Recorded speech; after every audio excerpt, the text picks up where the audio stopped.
un concierge de collège, se tenait seul dans la cafétéria de l'école chantant, avec le genre de liberté qui ne vient que lorsqu'on croit que personne n'y prête attention.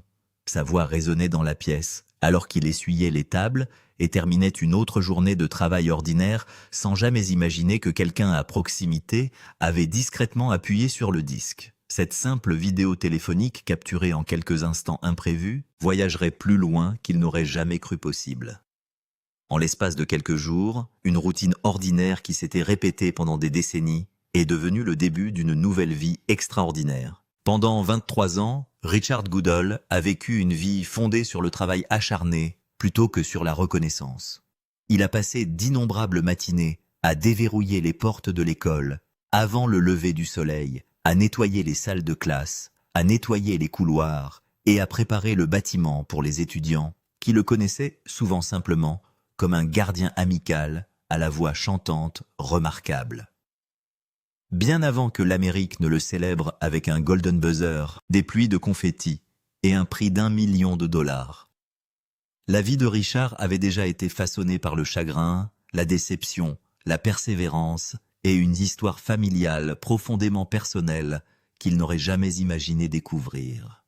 Aujourd'hui, des années après que ce premier enregistrement viral a tout changé, Richard a pris une décision qui clôt tranquillement un chapitre de sa vie, tout en ouvrant un autre que peu de gens avaient vu venir. L'histoire que le public a regardé se dérouler à la télévision était suffisamment inspirante, mais la vérité derrière le parcours de Richard Goodall va bien plus loin que ce que des millions de téléspectateurs ont vu sur scène. Le concierge souriant, devenu soudain une sensation nationale, portait des décennies de lutte invisible qui n'apparaissait jamais lors de ses performances. Chaque note qu'il chantait avait été façonnée par des expériences que le public ne pouvait pas voir, ce qui rendait son succès bien plus significatif qu'une simple victoire télévisée. Derrière chaque standing ovation se cachaient des années de résilience qu'il avait tranquillement préparées au moment où le monde le remarquerait enfin. Richard Goodall est né à Indianapolis, Indiana, mais a passé presque toute sa vie à une courte distance de là, à terre haute, où il a bâti une existence tranquille, entourée de visages et de lieux familiers. Rien dans son enfance ou son début d'âge adulte ne suggérait que la renommée nationale l'attendait quelque part dans son avenir. Il n'a jamais grandi entouré de célébrités de dirigeants musicaux ou de rêves de succès hollywoodiens. Au lieu de cela, il a construit sa vie autour de la famille, de la communauté d'un travail honnête et de routines qui sont restées remarquablement inchangées pendant des décennies. Pendant plus de 20 ans, Goodall a travaillé comme gardien pour la Vigo County School Corporation avant de servir au West Vigo Middle School, où les étudiants et les enseignants ont appris à bien le connaître. Il n'a jamais été simplement l'homme responsable de la propreté du bâtiment. Chaque matin, il saluait les élèves avec une gentillesse sincère, échangeait des conversations dans les couloirs et remplissait la cafétéria de chansons rock classiques tout en essuyant les tables et en se préparant pour une autre journée d'école. Sa personnalité chaleureuse est devenue tout aussi mémorable que les couloirs impeccables pour lesquels il a travaillé si dur pour entretenir. La musique a toujours fait partie de la vie de Richard, bien avant que les téléspectateurs entendent son nom. Il a chanté dans des chorales d'église, rejoint des amis pour des soirées karaoké et a passé des années à se produire avec des trios de gospel locaux à travers terre haute sans jamais s'attendre à ce que ses performances deviennent autre chose qu'une passion personnelle. Chanter n'a jamais été une question de gloire ou de fortune. C'était simplement l'endroit où il se sentait le plus vivant. Ses proches se demandaient souvent pourquoi quelqu'un avec une voix aussi extraordinaire restait caché dans les petites églises, les rassemblements locaux et les événements communautaires. Ses amis disaient souvent que sa voix était beaucoup trop puissante pour les petites pièces où il se produisait habituellement. Beaucoup pensait qu'il appartenait à une scène beaucoup plus grande, mais Richard lui-même n'a jamais poussé de manière agressive vers ce rêve. Il semblait se contenter de simplement partager de la musique avec les gens autour de lui. Puis vint le moment qui changea tout en douceur. En 2022, alors que Richard faisait exactement ce qu'il avait fait des milliers de fois auparavant, un élève l'a secrètement enregistré en train de chanter l'hymne légendaire de Journey Don't Stop Believin' pendant qu'il nettoyait la cafétéria de l'école. Richard ne savait pas que quelqu'un le filmait. Il n'imaginait certainement pas que la vidéo allait bientôt se répandre sur Internet, atteignant des millions de personnes qui n'avaient jamais mis les pieds dans cette école de l'Indiana. Le lendemain matin, le clip avait déjà commencé à circuler rapidement sur les plateformes de réseaux sociaux. En quelques jours, les agences de presse locales ont repris l'histoire et peu de temps après, les médias nationaux ont suivi. Des milliers d'étrangers ont inondé les commentaires avec admiration, étonnés que quelqu'un avec une voix aussi remarquable soit resté caché pendant tant d'années. Internet avait découvert un talent qui existait depuis toujours discrètement et à la vue de tous. L'une des personnes qui ont remarqué la vidéo était la personnalité de la télévision Howie Mandel. Après avoir vu Richard jouer en ligne, Mandel a déclaré publiquement que quelqu'un avec une voix comme la sienne avait sa place sur une scène bien plus grande qu'une cafétéria de collège. Venant de quelqu'un profondément lié à l'industrie du divertissement, ces mots avaient un poids énorme. Pourtant, Richard lui-même restait exactement là où il avait toujours été. Malgré la tension croissante, Goodall a continué à arriver au travail en portant le même uniforme de gardien qu'il portait depuis des années. Il a déverrouillé les salles de classe, balayé les couloirs, vidé les poubelles et accueilli les étudiants avec la même attitude humble qu'il avait toujours définie. La célébrité avait commencé à frapper à sa porte, mais Richard continuait à vivre comme si rien n'avait changé. À ce stade, il n'avait toujours aucune idée à quel point cette simple vidéo transformerait radicalement son avenir. Ce que beaucoup de gens n'ont jamais réalisé, c'est que Richard avait déjà poursuivi ce rêve une fois auparavant. Bien avant que sa performance à la cafétéria ne fasse sensation sur Internet, il avait auditionné pour The Voice, espérant que peut-être quelqu'un entendrait enfin ce que ses amis et sa famille lui disaient depuis des années. Malheureusement, rien n'est sorti de cette audition. Il n'y a eu aucun rappel, aucune invitation à continuer et aucune avancée décisive de l'autre côté. Plutôt que de laisser le rejet le définir, Richard a tranquillement accepté la déception et est retourné à sa vie ordinaire. Il ne s'est jamais plaint publiquement, ni n'a blâmé qui que ce soit pour le résultat. Au lieu de cela, il est simplement retourné au travail, considérant cette expérience comme un autre rappel, que les rêves arrivent rarement du premier coup. Parfois, le silence après un rejet fait bien plus mal que d'entendre le mot « non ». 2 ans après que la vidéo de la cafétéria soit devenue virale de manière inattendue, tout a encore changé.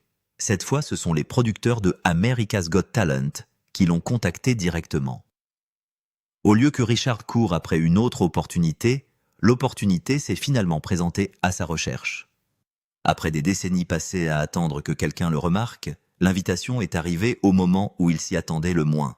En mai 2024, Richard monte à bord d'un avion pour la toute première fois de sa vie. Jusque-là, il n'avait jamais voyagé plus à l'ouest que le fleuve Missouri, ce qui rendait le voyage jusqu'à Los Angeles presque irréel.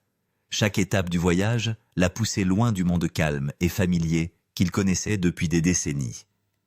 Le directeur de l'école de l'Indiana s'est soudainement retrouvé entouré de caméras de producteurs et de l'une des plus grandes scènes de télévision d'Amérique. Lorsqu'il est finalement monté sur la scène America's Got Talent, sa nervosité était impossible à cacher.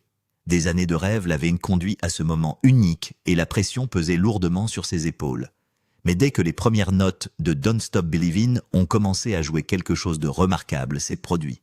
L'anxiété disparut remplacée par la confiance sereine que seule la musique avait jamais pu lui donner. Sa performance a presque immédiatement rempli le théâtre d'émotions, avant que les notes finales ne disparaissent complètement. La juge Heidi Klum s'est avancée et a appuyé sur le golden buzzer, envoyant une pluie de confettis dorés scintillant sur la scène. Richard resta figé d'incrédulité alors que le public explosait autour de lui, submergé par un moment qu'il avait passé des années à croire que cela n'arriverait peut-être jamais. Simon Cowell décrira plus tard l'audition de Richard comme l'une de ses performances préférées dans l'histoire de la série. Venant de l'un des juges les plus exigeants de la télévision, le compliment revêtait une signification extraordinaire. Pourtant, malgré les éloges, Richard a abordé chaque représentation par la suite avec une humilité remarquable. Il ne s'est jamais comporté comme s'il avait déjà gagné. Au lieu de cela, il considérait chaque apparition comme un cadeau qui pouvait disparaître à tout moment. Pendant les quarts de finale, il a interprété « How am I supposed to live without you ?» dédiant la chanson à la femme qu'il aimait. En demi-finale, il déchaîne une énergie complètement différente avec Eye of the Tiger, prouvant que son talent s'étend bien au-delà des ballades émotionnelles. Chaque représentation révélait une autre couche de sa personnalité et une autre raison pour laquelle le public continuait de tomber amoureux de lui. Lorsque la finale est finalement arrivée, Richard a choisi Faithfully de Journey, offrant une performance remplie de sincérité, de vulnérabilité et de gratitude. L'émotion dans sa voix dépassait largement les capacités techniques. C'était comme si quelqu'un chantait chaque chapitre de sa vie en même temps. À la note finale, très peu d'yeux secs restaient à l'intérieur du théâtre. Lorsque les votes ont été annoncés, Richard Goodall est devenu le champion de la saison 19 de America's Got Talent. À 55 ans, il est entré dans l'histoire en tant que vainqueur le plus âgé que le concours ait jamais couronné. Il est également devenu le premier chanteur en 5 ans à remporter le titre, mettant fin à une longue période au cours de laquelle les artistes spécialisés avaient dominé la compétition.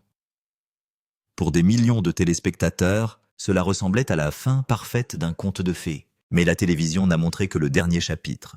La véritable histoire avait commencé des années plus tôt, façonnée non pas par des applaudissements, mais par des chagrins. Bien avant que l'Amérique ne célèbre sa voix, Richard avait enduré tranquillement des années de déception, dont très peu de gens connaissaient l'existence. Après sa tentative infructueuse sur The Voice, il a trouvé du réconfort en chantant avec un petit groupe de gospel qui voyageait ensemble et se produisait partout où l'occasion se présentait. Ses performances lui ont donné un but au-delà de son travail quotidien et lui ont rappelé que la musique avait toujours sa place dans sa vie, même si la gloire n'est jamais arrivée. Puis la pandémie de Covid-19 a tout changé presque du jour au lendemain. Les salles ont fermé, les spectacles ont disparu, et les rassemblements qui rassemblaient autrefois les gens ont tout simplement cessé de se produire.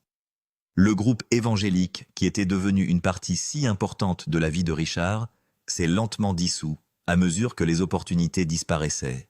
Soudain, l'un des rares endroits où sa musique avait vraiment sa place n'existait plus. Même cette période déchirante n'a pas réussi à le préparer à la perte qui a suivi. En 2021, Richard a perdu sa première épouse, Patricia Sue, après sa bataille contre le cancer du rein. Elle était restée à ses côtés pendant des années d'incertitude, croyant tranquillement en lui dans les moments où il se remettait le plus en question. Ses encouragements l'avaient aidé à traverser d'innombrables déceptions que le monde n'avait jamais vues. La perdre a laissé un vide que les mots seuls ne pourraient jamais décrire pleinement. Le chagrin a changé chaque aspect ordinaire de sa vie quotidienne. Les routines qu'ils avaient construites ensemble disparurent presque du jour au lendemain, et la maison qu'ils partageaient leur parut soudain inconnue dans son silence. Chaque pièce transportait des souvenirs auxquels il était impossible d'échapper. Ce qui était autrefois réconfortant servait désormais de rappel constant de la personne qui n'était plus là. Pourtant, même en portant ce poids inimaginable, Richard a continué à se présenter au travail chaque matin. Il a déverrouillé les portes de l'école, nettoyé les salles de classe, salué les élèves et s'est acquitté de toutes ses responsabilités exactement comme il l'avait toujours fait. Le travail est devenu l'une des rares routines capables de maintenir sa vie ensemble alors que tout le reste semblait s'effondrer. Ceux qui l'entouraient admiraient sa force, mais ils remarquaient aussi quelque chose de différent chaque fois qu'il chantait. Sa voix avait une profondeur qui n'existait pas auparavant. La tristesse n'a jamais complètement disparu. Au lieu de cela, cela s'est installé tranquillement dans chaque parole, donnant à ses performances une honnêteté que des millions de téléspectateurs ressentiraient plus tard sans jamais savoir pourquoi. L'émotion ressentie par le public à la télévision s'est forgée au cours d'années de chagrin privé. Puis après avoir cru que la vie lui avait déjà tant pris, quelque chose d'inattendu s'est produit. En 2022, Richard a rencontré une femme nommée Angie. C'était bien avant que les producteurs de télévision n'appellent bien avant les auditions, les Golden Buzzers ou la reconnaissance nationale. Angie a rencontré Richard l'homme, pas Richard la sensation virale. Elle a vu quelqu'un de gentil, humble travailleur et authentique bien avant que le reste de l'Amérique ait l'opportunité de faire de même. Au fur et à mesure que leur relation se développait, Angie est devenue la source constante d'encouragement dont Richard avait désespérément besoin. Malgré toutes les incertitudes entourant son parcours America's Got Talent, elle lui a rappelé qu'il méritait plus qu'une attention temporaire. Elle l'a encouragé à croire en lui-même dans les moments où les vieux doutes tentaient de revenir. Sa foi est devenue l'une des fondations discrètes qui l'ont soutenu tout au long de la compétition. Quelques jours seulement avant la finale en direct, Richard et Angie ont choisi de se marier lors d'une cérémonie privée en Californie. Plutôt que de transformer l'occasion en un autre moment télévisé, ils ont intentionnellement gardé la célébration petite et profondément personnelle. Les membres de sa famille proche et les amis qu'il avait rencontrés au cours de son voyage à la JT se sont réunis pour assister à la cérémonie. Ensuite, le couple nouvellement marié a partagé un dîner paisible au bord de l'océan avant de retourner dans le tourbillon de la semaine finale, emportant avec eux quelque chose de bien plus précieux que la gloire, un avenir qu'ils allaient désormais construire ensemble. C'était une décision prise pour des raisons entièrement personnelles, et non pour une équipe de tournage qui regardait à proximité. Goodall a ensuite directement crédité Angie lors de son moment gagnant, attribuant son soutien comme l'une des principales raisons pour lesquelles il a trouvé le courage de continuer à se qualifier pour chaque tour de la compétition. Le succès a également eu des conséquences physiques. Peu de temps après sa victoire, les exigences des tournées des interviews et des répétitions ont poussé Goodall à subir une opération de hernie en 2024, une procédure qu'il a pour la plupart gardée privée pendant qu'il récupérait tranquillement et réévaluait à quel point sa vie avait changé en si peu de temps. La période de récupération l'a forcé à ralentir pour la première fois depuis que sa vie avait basculé, lui donnant de rares moments de calme pour assimiler tout ce qui s'était passé. Angie a fait plus que soutenir Goodall émotionnellement. Elle l'a également encouragé à explorer une partie de sa vie sur laquelle il n'avait jamais osé se pencher auparavant, l'identité de son père biologique, un mystère qu'il portait tranquillement depuis son enfance, après avoir été adopté alors qu'il était bébé. Grâce à un service d'ascendance, Goodall et Angie ont finalement retrouvé l'homme, un officier de police canin à la retraite et vétéran de l'armée, nommé Hubert Vivant, non loin de là dans l'Indiana. Remarquablement, Hubert n'avait aucune idée de l'existence de Goodall jusqu'à ce qu'ils se connectent enfin. Leurs retrouvailles ont également révélé autre chose de totalement inattendu. 3 frères et sœurs que Goodall n'avait jamais rencontrés, ni même su qu'ils avaient grandi. Selon Goodall, son père biologique l'a reconnu en premier après avoir vu son visage à la télévision pendant la saison America's Got Talent et soupçonné immédiatement un lien. Lorsque les 2 hommes ont finalement parlé, Hubert aurait demandé si Goodall était le même concierge du concours de chant. Toujours stupéfait qu'après toutes ces années sans savoir qu'il avait un enfant, ce même enfant se trouve être quelqu'un qu'il avait déjà vu à la télévision nationale. Goodall a partagé la nouvelle publiquement sur les réseaux sociaux, présentant son père biologique aux fans et remerciant directement Angie de l'avoir encouragé à chercher en premier lieu. Il a expliqué que sans sa pression, il n'aurait probablement jamais cherché du tout, se contentant plutôt de laisser cette partie de son histoire sans réponse pour toujours. Pendant des années, Goodall avait accepté de ne jamais savoir d'où venait la moitié de son histoire, traitant les questions restées sans réponse, comme faisant simplement partie du fait de grandir en tant qu'adopté. La rencontre avec Hubert n'a pas effacé ce chapitre antérieur d'acceptation tranquille, mais elle lui a donné quelque chose qu'il ne s'attendait plus à trouver un jour, un lien vivant avec l'autre moitié de sa propre histoire. Goodall a depuis décrit ce moment comme l'une des surprises les plus significatives de toute sa vie, lui donnant un sentiment d'appartenance dont il n'avait jamais réalisé qu'il lui manquait. Cela a ajouté une toute nouvelle couche à une histoire qui avait déjà attiré l'attention de millions de téléspectateurs à travers le pays. Une fois que les caméras ont cessé de tourner, la plupart des gens ont supposé que Goodall abandonnerait complètement son travail de gardien et poursuivrait plutôt une carrière musicale à plein temps. Cette hypothèse s'est avérée fausse, du moins pendant une période bien plus longue que prévue. Goodall est simplement retourné travailler au West Vigo Middle School, continuant à nettoyer les salles de classe et à cirer les sols comme il l'avait toujours fait. Lorsqu'on lui a demandé pourquoi, il a gardé une réponse simple, expliquant qu'il appréciait véritablement les étudiants, le personnel et la structure que ce travail lui avait offerte pendant plus de 20 ans. Sa ville natale l'a accueilli en retour. Il a reçu une clé de la ville de Terre Haute et l'école a organisé un rassemblement d'encouragement émouvant en son honneur rempli d'élèves enthousiastes et d'enseignants en larmes, le remerciant d'avoir représenté leur communauté avec une telle humilité authentique. Les chaînes d'information locales ont largement couvert la célébration, la traitant moins comme un événement scolaire que comme un défilé local pour l'un des leurs. Cette même communauté avait déjà montré son soutien bien avant qu'il ne gagne quoi que ce soit. Lorsque l'émission l'a obligé pour la première fois à se rendre à Los Angeles, ce n'est pas une société ou un parrainage qui a couvert les frais. Les amis, les voisins et les inconnus qui avaient regardé sa vidéo virale ont mis leur propre argent en commun grâce à des collectes de fonds locales juste pour l'aider à y arriver en premier lieu. De nouvelles opportunités ne cessaient d'arriver parallèlement à sa routine habituelle. Goodall a interprété l'hymne national lors d'un match des Indiana Pacers, a ouvert un spectacle pour son collègue favori des juges Howie Mandel et est apparu lors d'événements de vacances locaux comme le Circle of Lights et le Riverside Festival of Lights, tout en se présentant à son travail la plupart des matins. Ses collègues et ses étudiants ont finalement cessé de le traiter différemment, ce que Goodall a décrit comme un soulagement plutôt qu'une déception. Le voir dans le couloir tous les jours faisait que la célébrité ressemblait moins à un projecteur qu'à une partie normale de qui il était déjà, ce qui lui convenait très bien. Il a souvent dit que toute cette expérience ressemblait à un jeu de victoire pour n'importe qui et qu'il n'était jamais monté sur scène en s'attendant à une victoire garantie, espérant seulement que les gens comprendraient à quel point chanter signifiait vraiment pour lui. Plutôt que de se précipiter dans un contrat d'enregistrement, Goodall a abordé sa carrière musicale lentement et prudemment. Il voulait grandir à un rythme qui lui semblait naturel en restant connecté à la communauté qu'il avait soutenue bien avant qu'un producteur de télévision ne remarque son talent.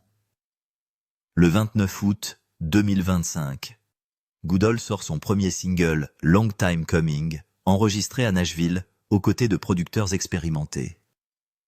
En annonçant la sortie sur les réseaux sociaux, il a décrit se sentir comme l'homme le plus chanceux du monde et a remercié les fans de lui avoir demandé quelle direction sa musique prendrait ensuite. Il a partagé des aperçus de la chanson sur les réseaux sociaux dans les mois précédant sa sortie, donnant aux fans un petit aperçu du ton et de l'émotion derrière le projet.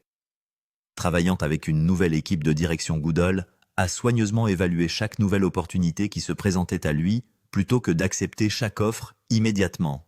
Tout en construisant sa carrière solo, Goodall a également rejoint un groupe local appelé Sugar Street, donnant des spectacles plus petits qui lui ont permis d'expérimenter sans la pression des projecteurs nationaux. Ses performances lui ont rappelé pourquoi il avait aimé chanter bien avant que toute cette attention n'existe, lui donnant un espace pour grandir en tant qu'artiste, loin des caméras et de la pression des émissions de télé-réalité. En août 2025, Goodall est revenu sur la scène d'America's Got Talent pour l'émission spéciale 20e anniversaire ouvrant la soirée avec Eye of the Tiger. Il a ensuite interprété Long Time Coming aux côtés du guitariste de Journey Neil Sean lors de la finale de la saison 20, un moment de boucle bouclé directement lié à la chanson qui a commencé tout son voyage. En regardant à nouveau son clip d'audition original dans les coulisses ce soir-là, Goodall a admis que cela l'avait frappé plus fort que prévu, lui rappelant à quel point tout avait changé depuis cette toute première représentation. L'adieu qui a tout changé, fin 2025. Goodall a clairement exprimé quelque chose que les fans avaient tranquillement espéré entendre. La musique n'était pas simplement un chapitre temporaire lié à une émission de télé-réalité. C'était la direction vers laquelle il avait l'intention de continuer à marcher, construite sur quelque chose qui avait toujours fait partie de lui, plutôt que sur quelque chose que les caméras avaient créé de nulle part. En novembre 2025, Goodall a été la tête d'affiche du gala Inspiration du IMCA du comté de Vigo, chez lui à Terre Haute, interprétant à la fois son nouveau single et la chanson qui a tout déclenché, Don't Stop Believin'. L'événement a permis de récolter des fonds pour des bourses locales, mêlant directement sa carrière musicale à la communauté qu'il a élevée, donnant aux familles et aux enfants la chance de le voir se produire sans jamais quitter leur ville natale. À peu près à la même période, Goodall a commencé à parler plus sérieusement de ses projets futurs, y compris d'une éventuelle collaboration avec le juge d'America's Got Talent, Simon Cowell, et des premières conversations sur un album complet. Des discussions ont également commencé à se former autour d'un éventuel contrat de livre relatant son histoire de persévérance et de découverte inattendue. Avec les premiers indices de sa femme sur la possibilité d'une future adaptation cinématographique, une idée qui deviendra plus tard réalité bien plus tôt que prévu. Lorsqu'on lui a demandé, en plaisantant, qui devrait le jouer si jamais un film se produisait, Goodall a ri de la question sans la prendre trop au sérieux, un petit signe de la façon dont il était devenu à l'aise pour discuter de sa propre renommée grandissante. Aucune de ses nouvelles ambitions ne l'a jamais éloigné complètement de Terre Haute ou des personnes qui l'ont soutenu dès le début. Il a continué à publier des moments quotidiens de sa vie aux côtés des étapes les plus importantes. Rester en contact avec les fans qui lui ont raconté son parcours leur a donné de l'espoir dans leur propre vie. Pendant longtemps, Goodall a équilibré deux vies complètement différentes, l'une derrière une vadrouille et l'autre derrière un microphone. Cet équilibre a désormais officiellement changé. À l'été 2026, après 25 ans de service, Goodall a officiellement pris sa retraite de son poste de gardien au sein de la Vigo County School Corporation. Il a décrit la décision comme étant émotionnelle plutôt que facile, admettant que parcourir ses couloirs familiers une dernière fois l'avait frappé plus fort que prévu. Les matinées calmes précédant l'arrivée des étudiants avaient toujours été paisibles. Mais au moment où les enfants remplissaient les couloirs pour ces derniers jours de travail, la réalité du départ l'a finalement rattrapé. Le divertissement, dit-il, est bien moins stable qu'un salaire stable, ce qui rend le choix de s'éloigner complètement de son ancien travail plus effrayant que simple. Les collègues qui ont travaillé à ses côtés pendant des années ont décrit ses adieux finaux comme doux amers, remplis de la même chaleur qu'il avait suivi depuis la toute première vidéo virale des années plus tôt. Pour un bâtiment rempli d'étudiants et de membres du personnel qui avaient regardé tout son voyage, se dérouler en temps réel, dire au revoir à leur concierge, c'était comme clôturer une histoire à laquelle ils avaient tous discrètement participé ensemble. Parallèlement à ce départ à la retraite, il y a eu une autre annonce majeure que personne n'avait vu venir. Goodall a signé un accord avec les sociétés de production Everard Entertainment et Mad Chance pour porter l'histoire de sa vie sur grand écran sous forme de long métrage, avec le scénariste Chris Parizeau, chargé de développer le scénario. Les producteurs derrière le projet ont directement souligné sa victoire. Son mariage et la découverte surprise de sa famille biologique, comme preuve que son histoire était presque trop incroyable pour ne pas la raconter. Les producteurs impliqués dans le projet ont qualifié son voyage d'exemple parfait du rêve américain, une histoire de ne jamais abandonner quel que soit l'âge ou les circonstances. Pour Goodall lui-même, la réaction reste fondée. Il se décrit toujours simplement comme un gars ordinaire qui a eu la chance de sa vie, plaisantant, en disant que personne n'aurait pu inventer une histoire comme la sienne, même s'il avait essayé, et décidant finalement qu'il était temps de s'y lancer pleinement. En regardant tout d'une vidéo virale de cafétéria à un mariage sur une plage de Californie, de la perte d'une femme à la découverte d'un père dont il ignorait l'existence, l'histoire de Goodall se lit moins comme un coup de chance que comme des années de persévérance tranquille qui finissent par le rattraper d'un seul coup. D'un concierge discret fredonnant dans un couloir d'école à un artiste vedette avec un contrat de film en préparation, Richard Goodall a prouvé que les routines ordinaires peuvent cacher un talent extraordinaire. Son histoire n'est pas seulement celle de gagner un concours de talent, c'est aussi celle de la famille, de la perte de l'amour et enfin, du choix de parier pleinement sur un rêve. Si ce voyage a inspiré quelqu'un qui regarde, cliquez sur j'aime et abonnez-vous pour plus d'histoires vraies qui méritent d'être racontées.